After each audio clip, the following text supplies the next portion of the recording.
Samahan nyo nga po akong gumawa ng sobrang dami at sobrang lalaking mga cinnamon roll dito sa aking dream kitchen para ipamigay.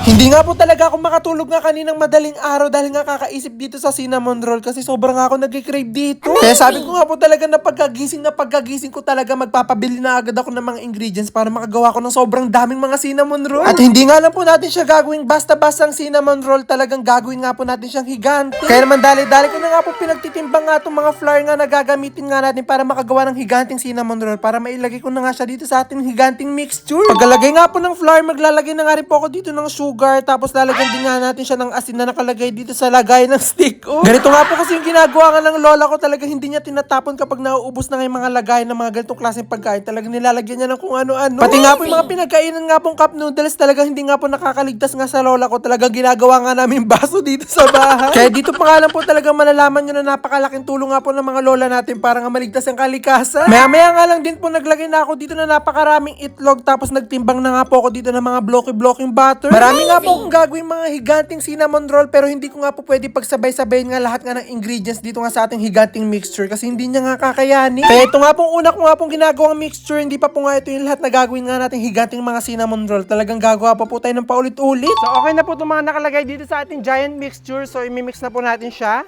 No deal. At bukod nga po sa pagluluto nga sa higanting kawa ko nga po dito sa aking dream kitchen, talagang dito pa nga po ako lalong mas enjoy na enjoy kapag nga po nagbe-bake ako. Kaya hindi nga lang po pagluluto ang pwedeng gawin nga dito sa aking dream kitchen, talagang pwede na nga rin po siya maging bakery. Nagbahid nga lang po ako dito ng oil sa paglalagyan nga po natin itong dough nga natin kasi dito tayo gagawa na ng cinnamon roll. Kaya dali-dali ko na nga pong kinuha nga yung mga nagawa nga po nating dough dito nga sa ating higanting mixture para talagang mamasa na natin siya. Kailangan nga po kasing masahin nga po itong dough nga po ng malala para talaga maging smooth nga yung texture niya at maganda yung magawa natin cinnamon roll. At kapag nga po smooth na siya at namasan na po siya ng malala, hindi pa nga po tayo dito natatapos kasi papaalsahin pa nga natin to para mag-double nga yung size niya. Kaya habang pinapaalsa ko nga po ito dito sa aking higanting batcha, dali-dali ko na nga po kinuha nga itong gagawin nga natin pinakapalaman nga ng ating cinnamon roll. Nilagay ko na nga po dito sa mixing bowl nga po yung butter, tapos binus ko na nga rin po dito yung brown sugar, tapos nilagay ko na nga rin po dito yung cinnamon powder. Minix ko nga lang po siya hanggang maging ganito nga po yung itsura niya at sakto nga pong pagkatapos ko nga nitong gawin, talagang okay na nga rin po yung ating dough. Kaya dali-dali ko na nga pong pinagpapunch nga po itong pinaka-dough nga natin para nga mawala po yung mga hangin sa loob. After nga po nun, hinati ko nga lang po siya sa apat para mabilis nga po natin ma-flat nga itong dough. At talagang sobrang ganda nga po ng pagkakagawa nga natin itong dough nga natin, pero kailangan ko nang bilisan nga yung pagmamasa nga neto kasi baka nga umalsa pa siya ng sobra. Kailangan nga po kasi malagay na natin yung kailangan ilagay dito sa dough bago nga siya umalsa para talagang maganda yung magawa natin cinnamon roll. Ito nga po yung kauna-unahan ko nga po nagagawa nga po ng cinnamon roll, tapos ganito pa nga karami, kaya medyo kinakabahan nga ako, pero nanood talaga ako ng matindi para talagang ma-perfect natin yung paggawa. Kaya talaga meron nga kami ditong napakahabang listahan, tapos yung listahan nga po na yun yung sinusunod nga namin para tama lahat ng ingredients na malagay namin. Mahirap nga po kasi yung pumalpak nga po sa pag-bake kasi pag oras na pumalpak nga to, talagang masasayang lahat ng sobrang daming ingredients na ginamit namin. Para nga po kasi sa akin talaga mas mahirap nga po ang baking kaysa nga sa pagluluto, kasi yung pagluluto nga po kapag oras na nagkamali ka doon, talagang pwede mo pa siya magawa ng paraan, ilagay yung ganito, ihabol yung ganito.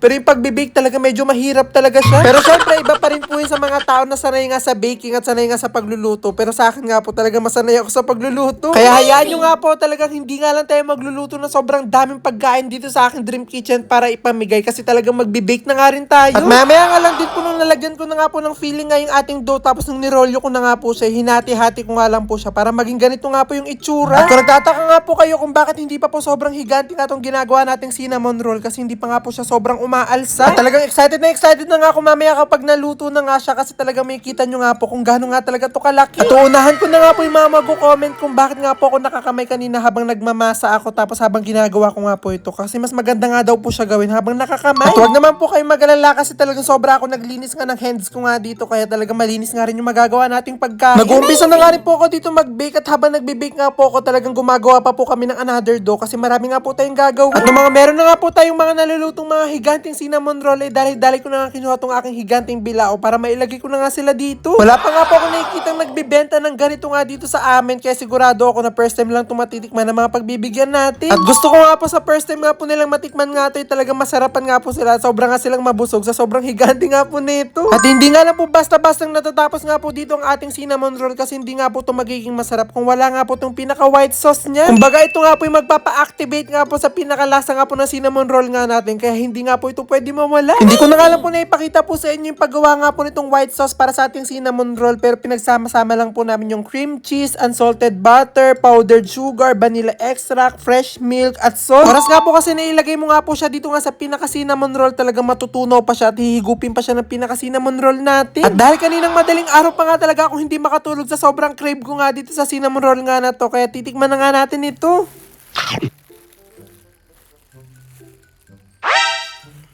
At talagang craving satisfied nga po talaga pagkagat ko nga itong ginawa nating cinnamon roll, kasi talagang kalasang-kalasa niya yung nabibili ko nga sa Maynila. At talagang sigurado po ako na mabubusog nga po na sobra yung mga pagbibigyan nga natin, kasi nakailang kagat na nga ako, parang hindi ko pa nga nakakalahati itong higanting cinnamon roll natin. At talagang bawat kagat ko nga po talaga wala akong masabi kung di masarap, kasi talagang nagustuhan ko nga siya. Kaya mas lalo nga po ako na-excite nga sa mga pagbibigyan nga po natin, kaya nung okay na itong mga cinnamon roll nga natin, dahil na nga kaming umalis para may pamahagi na nga itong mga ginawa nating cinnamon roll. At sa sobrang dami nga po nating nagawa, sigurado nga po na lahat nga sila ay mabibigyan, pati nga po yung mga magulang nila. At talagang sobrang nga po ako natuwa nga sa naging reaction nga po nila nung nakita nga po nila itong higanting bilao ko na merong mga lamang higanting cinnamon roll. At dito nyo nga po talaga makikita na higanting nga po yung mga cinnamon roll nga natin, kasi pag hinahawakan nga po nila yung binibigay ko, talagang dalawang kamay. At sana nga po talaga sa unang kain nga po nila nitong cinnamon roll ay talagang sobrang nga nilang magustuhan. Bukod nga po sa mga nandito nga po sa bilao na cinnamon roll nga natin, talagang may mga naka-ready pa nga po tayo sa sasakyan para pag oras na nga naubos nga na to, talagang magre-refill na nga lang kami. Nag-enjoy na nga rin po ako mag-bake nga po ng iba't ibang klaseng pastries, kaya i-comment nyo nga po kung ano sa tingin nyo ang gusto nyong i-bake ko para talagang ipamigay. At habang namimigay pa nga po tayo nitong mga ginawa nga po natin cinnamon roll, ay talagang natatanong ko na nga po yung mga bata na kumakain nitong cinnamon roll nga natin, na talagang enjoy na enjoy sila. Amazing!